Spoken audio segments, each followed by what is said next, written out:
primeiro um momento muito importante para a história do Brasil.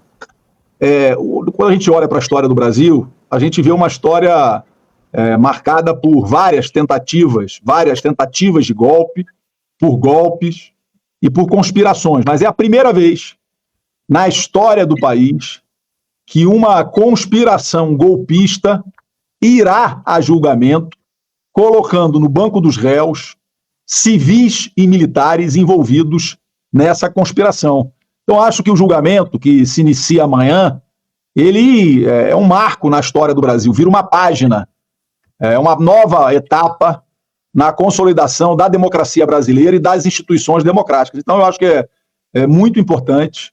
Eu não tenho dúvida nenhuma que vão todos virar réus e que responderão pelos crimes praticados contra a democracia brasileira. Não há precedente na história do Brasil de acampamentos que pregavam claramente o rompimento institucional instalados na frente dos quartéis generais do Exército pelo país. Se qualquer pessoa comum tentar montar uma barraquinha de camping na frente do QG do Exército, ela não dura 2 minutos acampada ali em frente. Então, se os acampamentos foram montados e se aquilo foi autorizado, inclusive contou com apoio operacional das Forças Armadas, de parte das Forças Armadas, eu não tenho dúvida nenhuma que isso partiu do então comandante-em-chefe das Forças Armadas, senhor Jair Bolsonaro. E as pessoas às vezes imaginam que um golpe de Estado ele acontece tem um manual do golpe de Estado. Eu já vi muita gente dizendo, não é tentativa de golpe porque esse vetor não estava presente, esse fator não estava presente, como se houvesse um manual. Para dar um golpe tem que ter isso, tem que ter aquilo.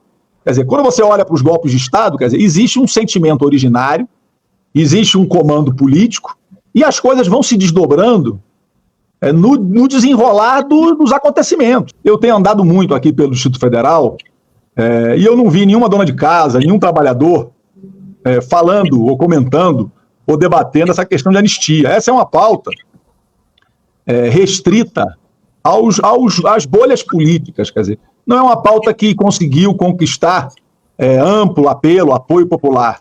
Por isso, mas tem na Câmara, né? Não sabemos se é verdade que tem metade da Câmara. Veja, por isso, inclusive, eu acredito a essa falta de apelo popular o fracasso da manifestação que eles convocaram, né? Então, essa não é uma agenda. Agora, acho que é importante a gente ter claro que vai ser um momento cercado de muita tensão, porque, veja, está sendo quebrada, com esse julgamento, uma tradição da história política do Brasil. Por que as outras conspirações golpistas, todas as outras, as que deram certo, a que deu certo e as que não deram certo, a que levou Getúlio ao suicídio, a que tentou impedir a posse de Juscelino, contra-golpe do lote, a que tentou golpear mais cedo o Jango, conseguindo fazer depois, quer dizer, por que nenhuma dessas conspirações jamais foi ao banco dos réus no Brasil, né?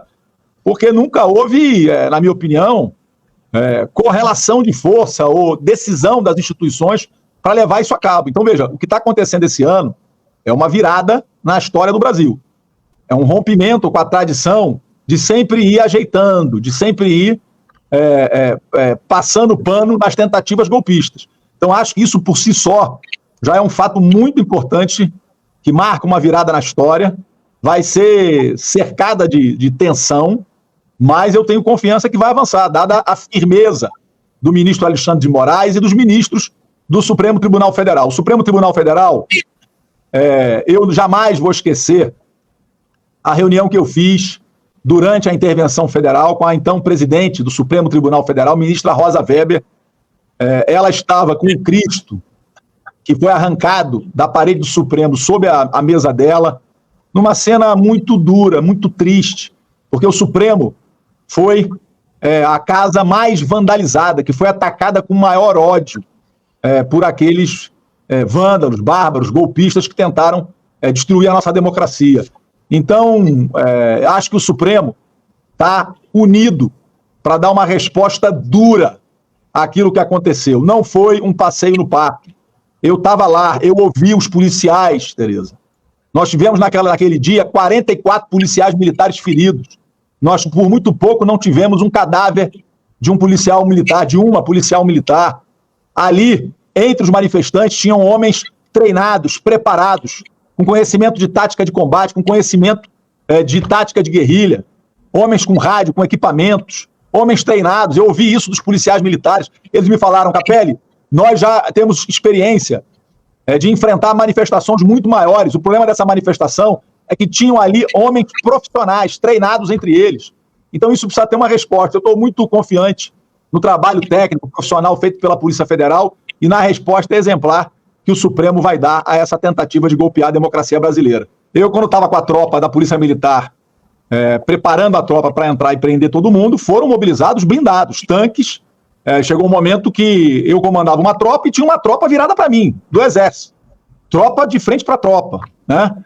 Há uma tentativa, inclusive de parcela de alguns veículos, como o Estadão fez um editorial no sábado, de tentar descontextualizar o que aconteceu, achando que a pessoa está sendo julgada por uma pichação de batom. Não! Está sendo julgada por participar de uma conspiração para atentar contra a democracia brasileira. Esse é o crime. O que aconteceu ali não é brincadeira, gente. Tem que ouvir o relato da policial, da soldada Marcela, que teve o seu capacete afundado com uma barra de ferro, que só não está morta porque um sargento da Polícia Militar aqui do Distrito Federal, numa atitude heróica, pulou em cima dela e tirou. Senão eles tinham matado, eles queriam um cadáver. Não foi uma brincadeira o que aconteceu. Invadiram a sede dos 3 poderes no Brasil, depredaram o patrimônio histórico, patrimônio cultural, o patrimônio material e imaterial do povo brasileiro.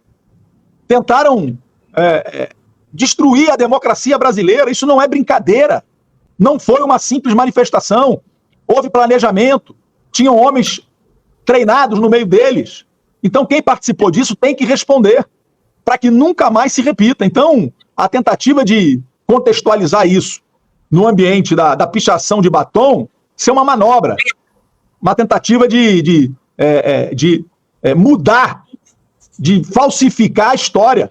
Eu sei o que aconteceu, eu estava lá, eu vi o que aconteceu. Então é muito grave o que aconteceu e todos têm que responder por isso, para que nunca mais aconteça. Quer dizer, quem participou daquela manifestação tem que ser punido exemplarmente. Eu tenho dito, todo mundo pode votar em quem quiser. Pode votar em A, em B, em C. Mas não pode, porque perdeu a eleição, querer chutar o juiz, rasgar a Constituição. Isso é inaceitável, porque isso aí significa desestruturar o país. Rasgar a Constituição é colocar o país numa guerra civil, isso é gravíssimo. Então isso é inaceitável. Então eu acho que as penas estão de acordo com a gravidade de tudo que aconteceu.